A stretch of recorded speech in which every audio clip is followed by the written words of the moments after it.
গতকাল ছিল ২৯শে জুন। আমরা একটু সকাল সকাল ভাত খেয়ে সবাই মিলে বেরিয়ে পড়লাম রাধা স্টুডিওতে দ্য একেন বেনারসে বিভীষিকা দেখতে। অ্যাকচুয়ালি মিঠাইয়ের খুব ফেভারিট চরিত্র হচ্ছে একেনবাবু। মিঠাই শুধু নয়, আমাদের প্রত্যেকেরই। তাই আমরা চলে গেলাম রাধা স্টুডিওতে সিনেমাটি দেখতে। শোয়ের টাইম দুপুর 1:30, বুঝতেই পারছেন। তবে আজকে ওয়েদারটা খুব ভালো ছিল, বেশ ঠান্ডা ঠান্ডা ওয়েদারে, কারণ বৃষ্টি তো হচ্ছিলো সকলেই জানেন। তার মধ্যে আমরা পৌঁছে গেলাম রাধা স্টুডিওতে। মিঠাই প্রথমবার এখানে সিনেমা দেখছে, তো তাই তার নানান প্রশ্ন। হলটা কেমন, ছোট না বড় না মাঝারি, কীরকম, সেখানে এসি আছে কি না, সব কিছু খুঁটিয়ে খুঁটিয়ে দেখে নেওয়া। যাই হোক, পৌঁছে গেছি আমরা।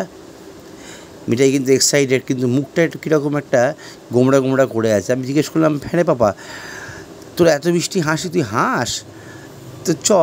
আমরা সবাই মিলে ঢুকে বললাম রাধা স্টুডিওতে।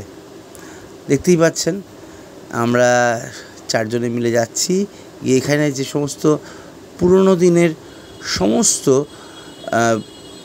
বিভিন্ন রকমের সিনেমার ইকুইপমেন্টস রাখা আছে, সেগুলো মিঠাইয়ের মা, অর্ক, সবাই মিলে আমরা ভালো করে দেখলাম।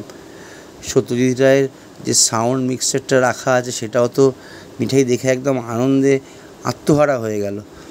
যাই হোক, একটা অসাধারণ কালেকশন। এইবার হলে ঢোকার পালা। তো আমরা হলে ঢুকছি, টিকিটটা নিয়ে টিকিটটা দেখানো হলো। আমাদের টিকিট চেকার দাদা সিট নাম্বারগুলো দেখে বলে দিলেন যে আমাদের কোথায় কোথায় সিট পড়েছে। তো চলে গেলাম।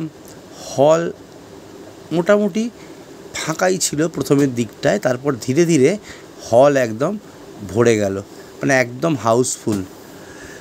যাই হোক, আমরা তো ঢুকে গেলাম। শুরু হয়ে গেল দ্য একেন। অসাধারণ লাগলো সিনেমাটা দেখার পরে আমরা ভীষণ উত্তেজিত, প্রচণ্ড হেসেছি আমরা সবাই। আরও একটা মজার কথা, আমার বেশ কিছু বন্ধু এই ছবিতে অভিনয় করেছে। যেমন আমার খুব কাছের বন্ধু সাগ্নিক অসাধারণ করেছে, ফাটিয়ে দিয়েছে। পল্টুও তাই, আর অনির্বাণ, একেনবাবু ও তো দারুণ। আর সবথেকে বড় কথা জয়দীপদার এটা একটা অনবদ্য একটা সৃষ্টি। ছবি তোলা হলো। এইবার মিঠাইয়ের কিছু বক্তব্য। আমার খুব ভালো লেগেছে, আর আরও এরকম মুভি করলে ভালো হবে। তোমার